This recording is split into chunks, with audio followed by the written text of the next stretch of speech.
Donc, le sujet qu'on m'a confié, c'était la question de la représentation des travailleurs du sexe dans l'élaboration de leur statut juridique. Et en réalité, quand on s'interroge à la question, voilà, on va commencer de manière très classique avec quelques éléments de définition pour savoir quoi on parle. Alors, pour ce qui est de la représentation, eh bien, l'Académie française nous dit que c'est présenter une chose ou une personne, action de faire voir ou de rendre présent à l'esprit, donc toujours pareil, une chose ou une personne, et le fait de s'occuper, de tenir la place de cette personne-là, par exemple.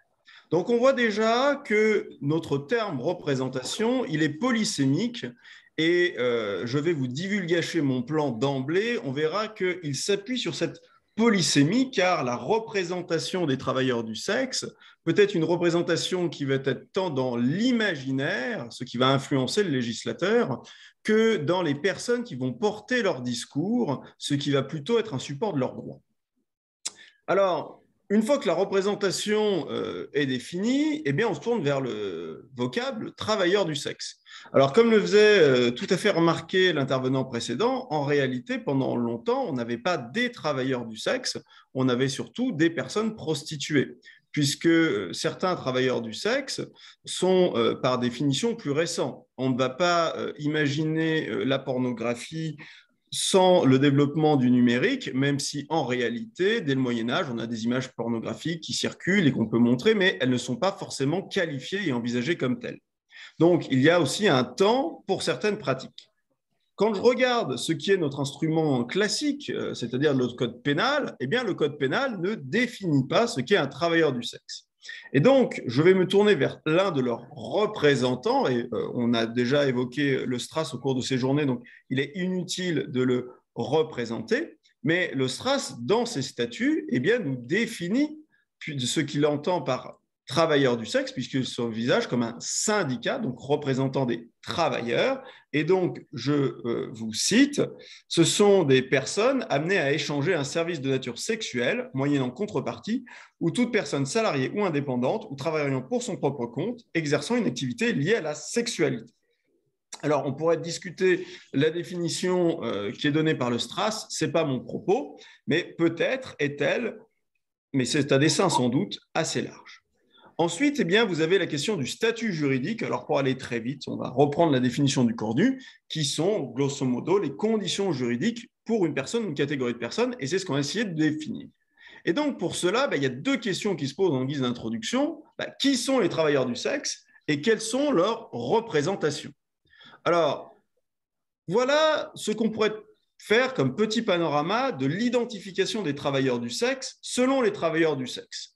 On va trouver en réalité tant des personnes prostituées que des assistants sexuels, que des performeurs live en direct, que des acteurs ou actrices pornographiques et puis des escortes. Voilà un petit peu les qualifications qu'on retrouve partagées par les acteurs. Quand on regarde les instruments juridiques, eh bien, en réalité, on a plutôt deux catégories. On n'est plus avant avec des bulles distinctes, des personnes qui s'assimilent à une catégorie et pas à une autre. On est plutôt dans une classification avec d'un côté des personnes qui sont prostituées et de l'autre côté des personnes qui, en réalité, seraient des artistes-interprètes. Alors, cette classification, et vous voyez que mes cadres ne sont pas totalement fermés, c'est qu'elle peut être poreuse. Dans ma thèse notamment, je soutiens le fait qu'en réalité, les acteurs et actrices pornographiques, de même que les performeurs live, en réalité, sont juridiquement des personnes prostituées, étant donné que à leur contrat de prostitution se surajoute simplement un contrat de cession de droit à l'image. Et donc, le droit déjà a une approche catégorielle qui va tenter de rationaliser un petit peu la vision et la représentation qu'avaient les acteurs d'eux-mêmes. Alors, ça nous invite naturellement à nous poser la question de représentation qu'on peut trouver. Et pour faire simple, je vous ai synthétisé ça en 7 points. On pourrait peut-être en trouver d'autres, mais l'idée, c'est qu'il y a 7 gros thèmes qui se distinguent. Le premier, c'est une représentation mythologique ou sacrée. On se souvient de la sublimation du Lupa de Romulus et Rémus à Rome, également des figures de la prostitution sacrée sous l'Antique. Je vous avoue qu'aujourd'hui, eh bien, en réalité, ces représentations n'ont guère d'incidence sur le législateur, mais elles méritent d'être mentionnées à titre historique. On a beaucoup plus important et beaucoup plus prégnant encore l'idée de la prostitution, mais également de la pornographie, donc du travail lié au sexe, comme d'un danger, comme un péril, et comme un péril moral tout d'abord, sous l'influence notamment des religions et des moralistes. Les religions ne sont pas les seules en la matière. Mais cette idée de danger, on la retrouve également comme un danger criminel, sous la plume notamment du célèbre criminaliste Cesare Lombroso, qui a écrit cet ouvrage édifiant, La femme criminelle et la prostituée. Autrement dit, on a l'idée que la personne qui se prostitue serait un danger pour la société, tant qu'on l'envisage du côté, encore une fois, moraliste de la chose, que du côté légal.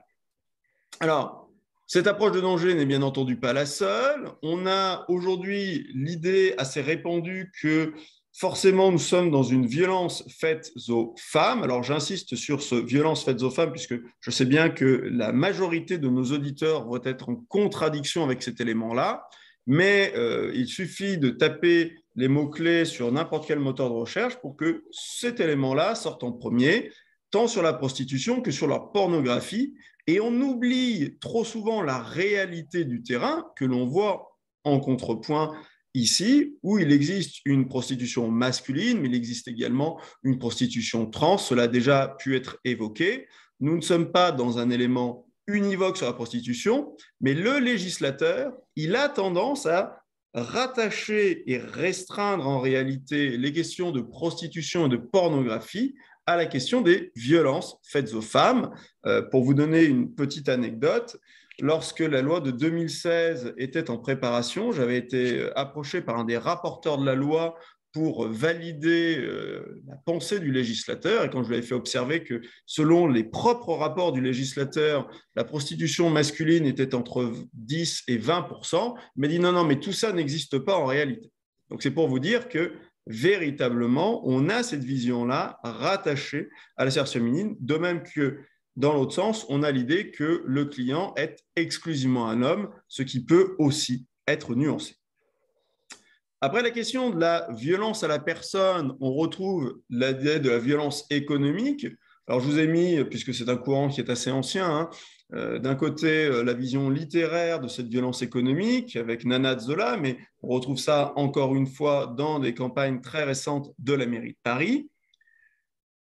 On retrouve également des représentations explicatives dès l'Antiquité dans les lupanars de Pompéi, mais aujourd'hui encore sur les sites de cybersex ou les sites de revues pornographiques. Des représentations fantasmées. Alors, je vous ai mis des représentations ici tirées de films ou de séries. Vous aurez reconnu Belle de jour et Game of Thrones. Et des représentations plus ancrées dans le réel, en opposition à ces représentations fantasmées, des représentations travaillistes et une représentation qui, à l'inverse de ce qu'on a vu avant, qui pouvait participer des courants qu'on nomme, même si c'est sans doute une erreur abolitionniste, eh bien une représentation qui est plus ici réglementariste sur l'idée que la prostitution soit un mal nécessaire. Donc, on se retrouve, vous l'aurez vu, avec un certain nombre, en réalité, de représentations de la prostitution. Et toute la question, c'est de savoir, eh bien, comment cela va avoir une incidence sur l'élaboration de leur statut juridique. Eh bien, on peut se dire qu'en réalité, il y a deux approches. Dans une approche classique, les représentations symboliques ou artistiques des travailleurs du sexe, ils vont influencer le législateur quant à l'élaboration, de la législation applicable. Autrement dit, tout ce que nous venons de voir ici va avoir une incidence sur l'imaginaire du législateur qui, lorsqu'il va faire une loi pour réguler le contexte social, eh bien, va prendre en considération ces représentations symboliques ou artistiques. Et selon le moment où le législateur intervient, eh bien, l'une ou l'autre aura une prépondérance, une préférence. Ça, c'est une approche assez classique de cette matière.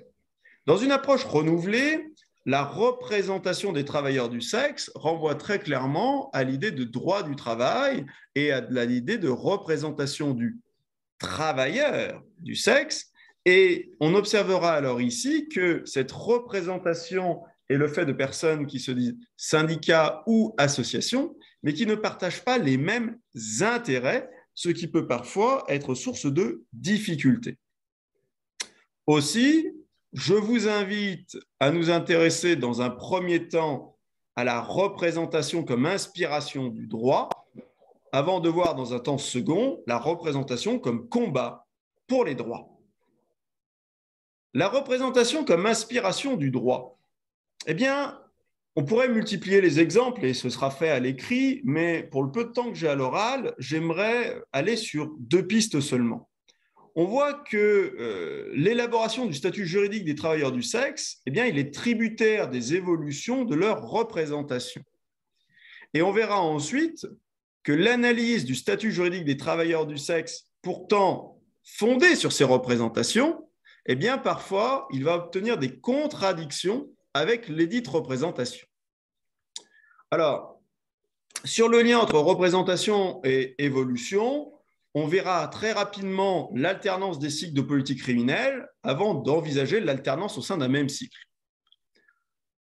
S'agissant de l'alternance des cycles de politique criminelle, l'idée assez simple ici à retenir, c'est qu'on a 4 grandes approches de politique criminelle. Une approche réglementariste qui, pour faire simple, je vais vraiment simplifier, mais considère le recours au travail du sexe comme un mal nécessaire qu'il faut encadrer. L'approche prohibitionniste qui considère qu'il ne faut pas tolérer le travail du sexe et qui va l'interdire. L'approche abolitionniste qui, dans sa définition initiale, signifie supprimer les règles spéciales applicables à la prostitution, et donc on peut l'étendre plus généralement au travail du sexe, pour que ce soit l'évolution et l'éducation qui aboutissent à ce que le travail du sexe disparaisse. Et puis plus récemment, une doctrine de victimisation qui a fait son essor et qui considère que les travailleurs du sexe sont des victimes, parfois ignorant eux-mêmes qu'ils sont victimes, mais ils sont victimes et qu'il faut les sauver malgré eux-mêmes. Bon. On retrouve là-dedans, en réalité, plusieurs représentations que je vous ai montrées en introduction. Et selon les phases de l'histoire, eh bien, on va voir que ces représentations eh bien, vont influencer le législateur qui va privilégier une représentation plutôt qu'une autre. L'exemple topique, et c'est pour ça que je vous ai mis une image de Saint-Louis, c'est Saint-Louis qui, la même année, va interdire totalement la prostitution, donc dans une approche très prohibitionniste, et qui va réintroduire la prostitution dans une approche réglementariste la même année devant l'échec de sa pratique. Saint-Louis, dans sa première idée, pour l'idée d'interdire cela, eh bien, c'est le péril moral qui va le guider, d'accord, guidé par l'influence religieuse. Et ensuite, eh bien, c'est l'idée que malgré tout, le mal est nécessaire et donc il faut encadrer pour avancer. Cet exemple-là, on va le retrouver à d'autres moments.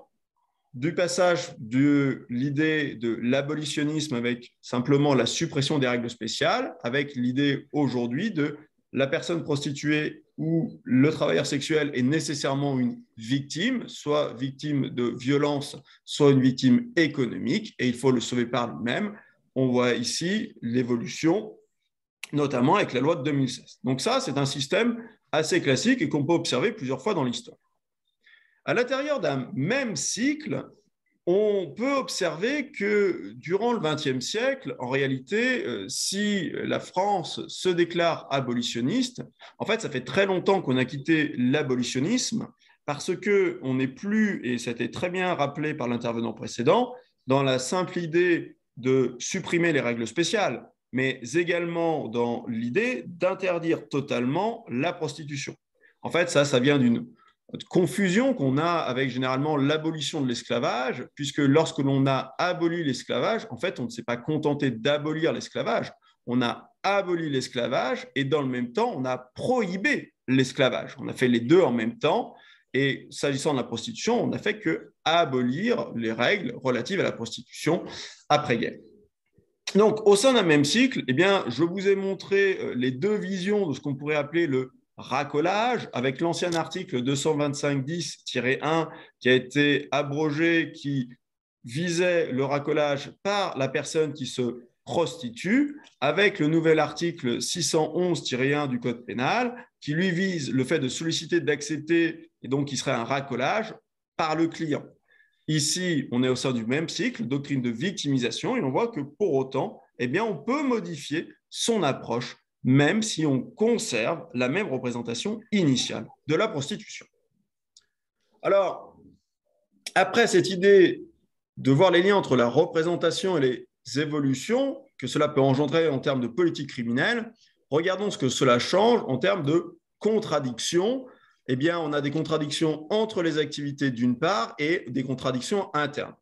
Alors ici, je vais aller vite parce qu'en fait, les exemples sont légion, mais on a énormément de choses.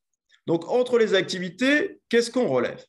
Eh bien, on relève que les acteurs ou actrices pornographiques, si on en a une lecture très juridique, ce sont des personnes qui vont signer un contrat de prostitution pour la fourniture d'actes sexuels et un contrat de cession de droit à l'image pour l'exploitation de ces images. Pour ceux que ça intéresse, vous pouvez retrouver dans les annexes de ma thèse des contrats d'acteurs et d'actrices qui dissocient bien les deux clauses, d'accord, qui montrent bien qu'on a vraiment cette double pensée dans la logique des producteurs. Or ici, vous me voyez venir, si on a un contrat de prostitution auquel on superpose un contrat de cessation de droit à l'image, eh bien normalement, on devrait se poser la question du proxénétisme pour les producteurs, chose qu'on ne fait pas, et ce, même si on considère que les personnes qui s'adonnent à la pornographie sont souvent des victimes, notamment économiques. De même, pendant qu'il y avait des débats sur la loi de 2016 sur l'idée de la pénalisation du client, on a eu des échanges sur la question de savoir si on ne devait pas créer un statut d'aidant sexuel pour les personnes handicapées. Et donc ici, on voit bien que malgré le fait de penser que la personne qui va se prostituer est une personne victime, si c'est au profit d'une personne qu'on considère encore plus victime, la personne handicapée, on pourrait retrouver une exception, alors que pour une personne lambda, cela ne serait pas le cas. Voilà, on a des tas de contradictions entre les activités elles-mêmes. Mais ce qui est pire, c'est qu'on trouve des contradictions internes. Alors, ça a déjà été bien évoqué, mais le cas des personnes prostituées qui sont considérées elles-mêmes comme proxénètes, je vous donne un exemple. Nous avons dans la jurisprudence une personne prostituée à qui le client fait la demande de venir accompagner d'une seconde personne prostituée. Eh bien, ici, la jurisprudence considère, à partir du moment où ces dernières ont été arrêtées, que la personne prostituée qui a fait venir une amie, en fait, l'a recrutée pour cette tâche-là, et donc elle est employeur et partant proxénète. Elle a profité de la prostitution d'autrui. Et on voit bien la contradiction interne. On a une personne qui est considérée comme victime au vu de l'idéologie de la représentation, et en même temps, elle va être auteur d'une infraction. Contradiction. De même, je ne développe pas, il y a énormément d'exemples, je développerai plus à l'écrit ou s'il y a des questions sur un exemple en particulier, mais on est dans des représentations qui nous affirment que la personne qui se prostitue vend son corps, alors que juridiquement, il n'y a pas de vente, qu'il est impossible de consentir, et pour autant, derrière, on ne va pas jusqu'à considérer que l'acte prostitutionnel ou l'acte pornographique est un viol. Bref, on s'arrête à chaque fois au milieu du gué juridique. C'est-à-dire que soit on considère que c'est une vente, et dans ce cas-là, ce serait la vente du corps d'un être humain, et dans ce cas-là, on serait sur de l'esclavage, on ne se poserait plus la question de la prostitution, soit on ne peut pas consentir, et dans ce cas-là, automatiquement, l'acte tombe sous le coup d'un viol. Bref, le législateur refuse d'aller au bout de sa logique de représentation, mais sans doute est-ce parce que sa logique de représentation à la base méconnaît la réalité du terrain. Et c'est pour ça que, après cette représentation fantasmée, si vous me permettez le terme, par le symbolisme, par la littérature, qui va infuser dans l'esprit du législateur, eh bien, on se rend compte qu'il est important de regarder la représentation comme combat pour les droits, puisque représenter, c'est aussi porter la parole de quelqu'un. Et ici, j'aimerais attirer votre attention sur deux difficultés. Le problème sous-jacent de la qualification de contrat de travail, et puis le choix des représentants et des actions, qui est un problème pour l'évolution des droits. Alors, si je rentre sur la qualification juridique de contrat de travail, eh bien, parfois, elle s'impose en réalité, puisque en droit du travail, la qualification de contrat, elle est d'ordre public. On le sait, le salarié et l'employeur n'ont pas leur mot à dire sur cette qualification de contrat. D'accord? Il suffit d'observer si nous avons les critères. A-t-on une prestation personnelle de travail? A-t-on une rémunération? A-t-on un lien juridique de subordination? Dans la prostitution, et souvent on va pouvoir le retrouver a fortiori dans la pornographie si on souscrit à l'idée que c'est un contrat de prostitution suivi d'un contrat de cession de droit, eh bien on peut aisément qualifier tout cela. Dans la prostitution en salon de massage, par exemple, ici, on est dans une hypothèse de simulation au sens juridique du terme, puisque les masseurs, masseuses, qui généralement donc, vont faire des finitions manuelles dans ce genre de salon ou autre, en réalité ont déjà un contrat de travail, et donc ce qui est simulé, c'est l'activité réelle, pour éviter, bien entendu, la qualification de proxénétisme pour l'employeur. Pour la prostitution de rue, c'est pareil, c'est assez facile à démontrer puisque on a bien une prestation personnelle de travail de la part de la personne qui se prostitue, il y a bien une rémunération qui est donnée ou qui est laissée par le proxénète s'il existe, et quant au lien juridique de subordination, il réside dans le fait de donner des ordres et directives, de contrôler l'activité et de sanctionner les manquements. Or, toute personne qui connaît un petit peu le milieu sait bien que ces éléments-là sont facilement caractérisables. Et l'argument de dire oui, mais l'activité en elle-même est illicite ne tient pas, car la prostitution, contrairement à la vente de stupéfiants, n'a pas été qualifiée d'activité illicite.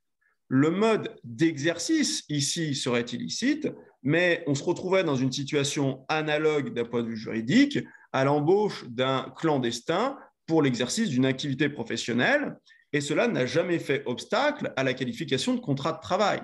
Et donc, véritablement, il y a sans doute un combat juridique à mener de la part des représentants, donc c'est-à-dire des personnes qui se veulent associations ou syndicats de personnes prostituées, voire même des acteurs eux-mêmes, sur leur qualification contractuelle. Pourquoi? Parce qu'il y a un intérêt juridique.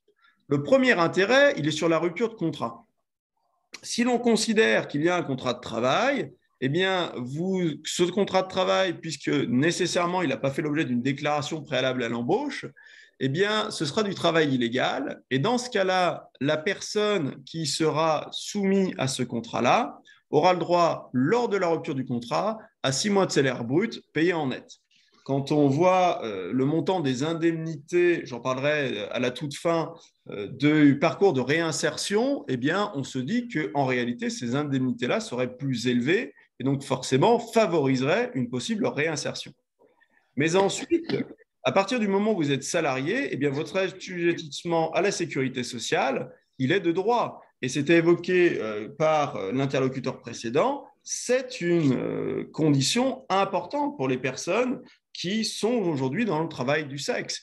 D'accord? Donc, on a ici des éléments importants liés à cette qualification, mais la bataille est difficile. Pourquoi est-elle difficile? Eh bien, justement, en raison du choix des représentants et des actions.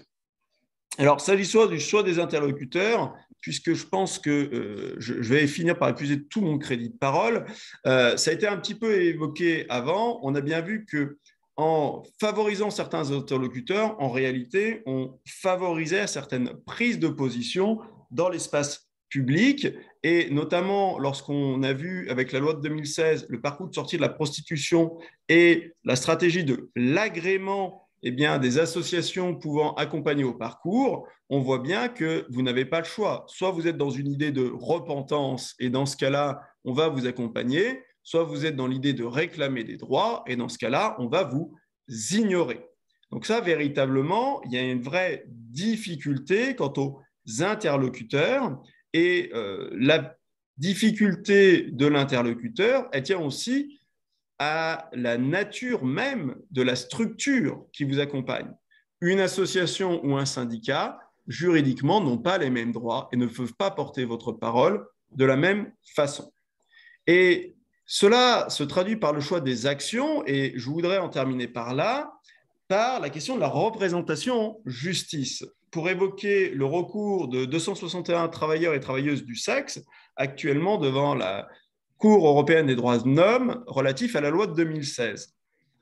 On observe que les questions en la matière sont encore portées de façon, je vais dire, un petit peu politique, alors qu'elles devraient sans doute l'être de façon plus juridique. C'est-à-dire qu'on est toujours dans l'idée, liberté de disposer de son corps, liberté d'entreprendre.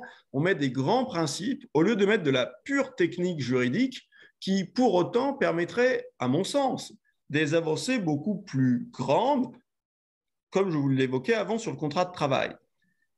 La CEDH, dans le choix de ses experts, a d'ailleurs refusé la constitution d'une liste d'experts qui était portée notamment par Sciences Po, où il y avait énormément d'universitaires qui se voulaient techniciens de la question, au profit d'autres acteurs, notamment des associations, qui portent un discours plus politique et militant, alors même que c'est une juridiction qui est amenée, in fine, à trancher la question. Et cela montre bien que dans la question de la représentation de la parole d'autrui, il y a une vraie question du discours que l'on souhaite porter pour avancer.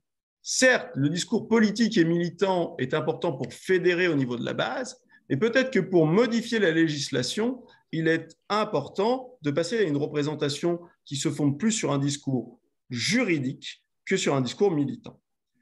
Voilà ce que je voulais vous dire très rapidement sur ce beau sujet qui m'a été donné de traiter. Je vous remercie de votre attention et si vous voulez plus de détails sur ces éléments-là, dans l'attente de la publication des actes, eh bien, je me permets de vous mentionner ma thèse, donc la prostitution en droit français, études de droit privé, dans lequel vous retrouverez énormément de choses, ainsi que les articles que j'ai pu écrire ultérieurement.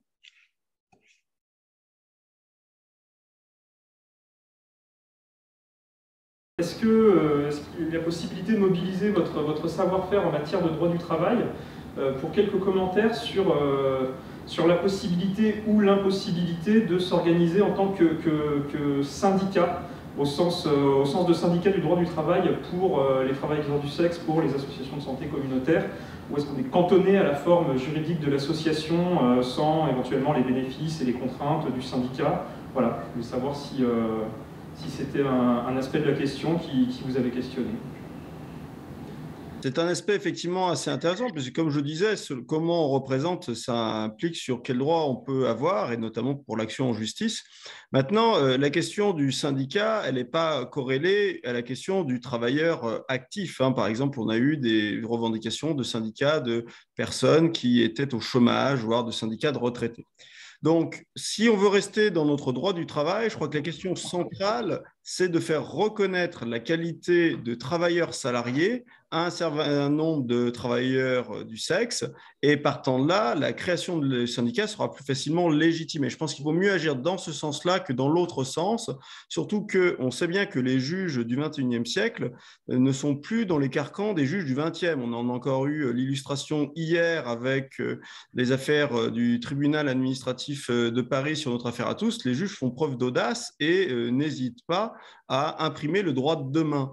Donc je pense que puisque la production scientifique sur la reconnaissance d'un contrat de travail pour un travailleur du sexe a déjà été faite, je l'ai faite dans ma thèse, je l'ai fait dans quelques articles et dans un autre ouvrage qui avait paru au CLUD, si ma mémoire est bonne, je pense qu'il faut utiliser ce genre de choses dans une ou deux affaires topiques, faire reconnaître cette qualité-là et ensuite lancer des actions massives pour des assujettissements devant les organismes de protection sociale, mais également ensuite la création de syndicats, puisqu'on a reconnu la qualité de travailleur.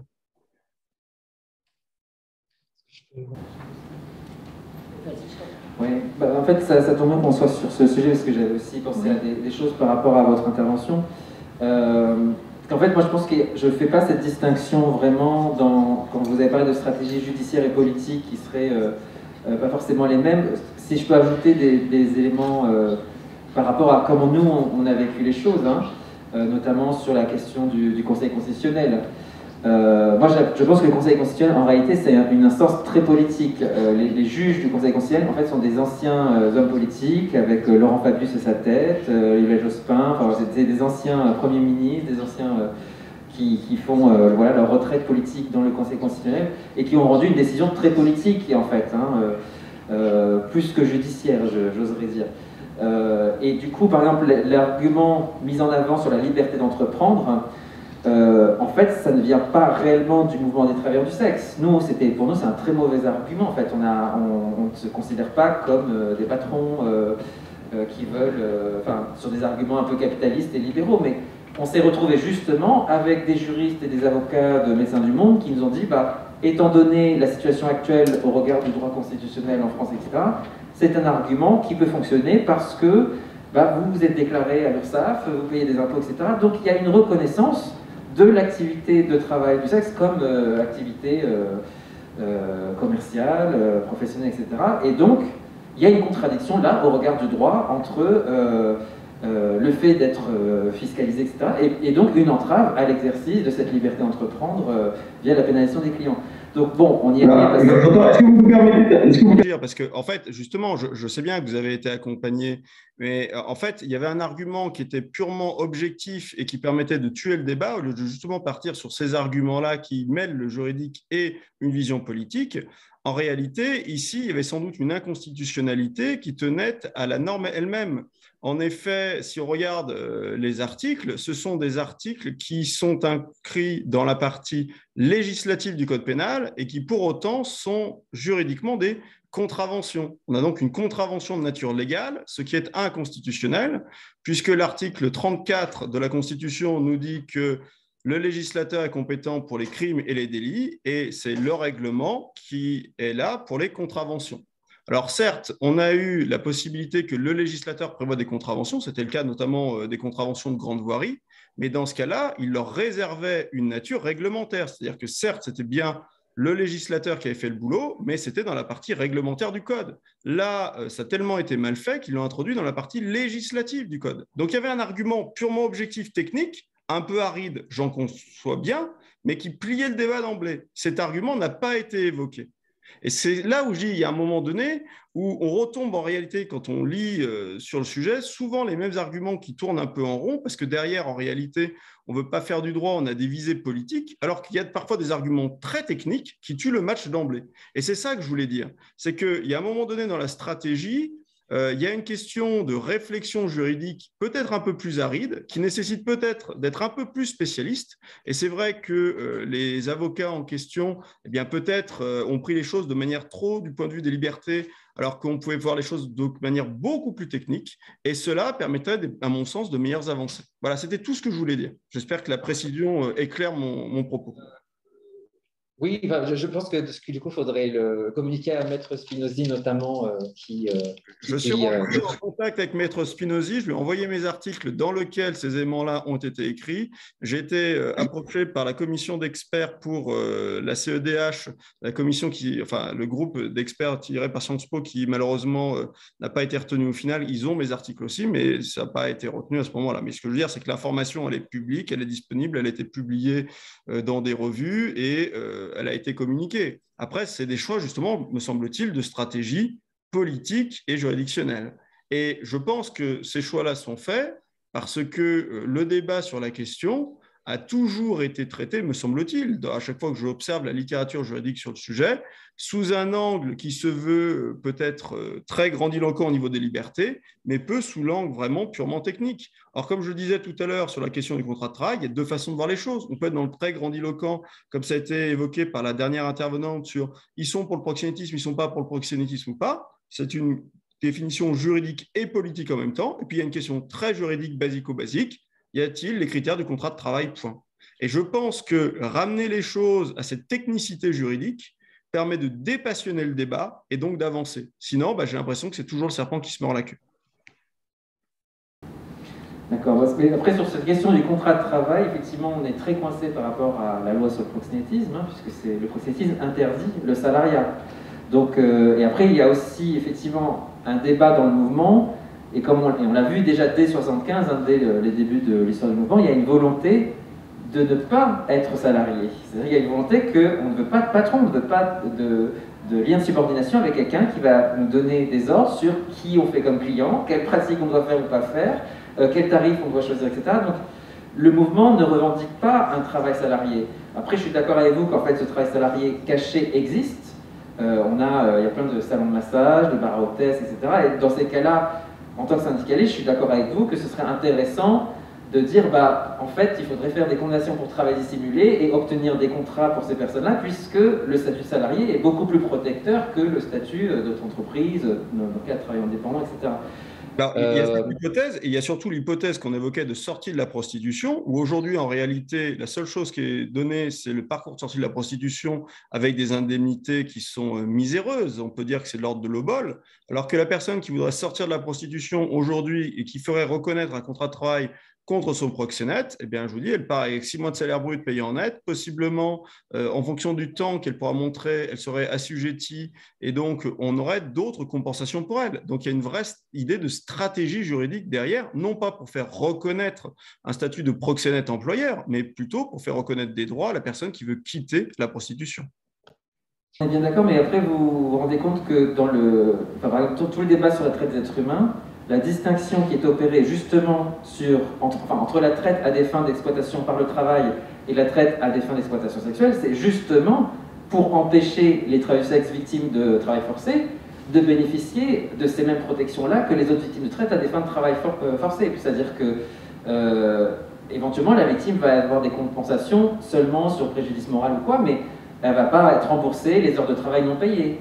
Et c'est tout l'enjeu justement de la notion d'exploitation sexuelle, c'est de nous exclure du droit du travail, mais tout comme la notion de proxénétisme en fait.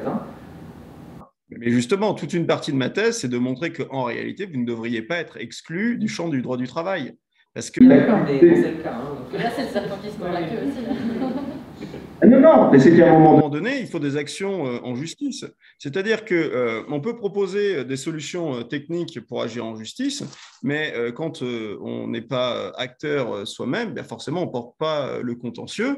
Et on va bien être réaliste en France, les avancées sociales ne se sont faites que soit dans le rapport de force, soit par l'action judiciaire. Il n'y a jamais quelqu'un qui vous est arrivé le matin et dit « Tenez, je vous donne des droits hein. ». Ça n'existe pas. Oui. Écoutez, je vous recontacterai pour qu'on monte un dossier spécial proxénétisme salarié à ce moment-là. Avec grand plaisir, je suis à votre disposition.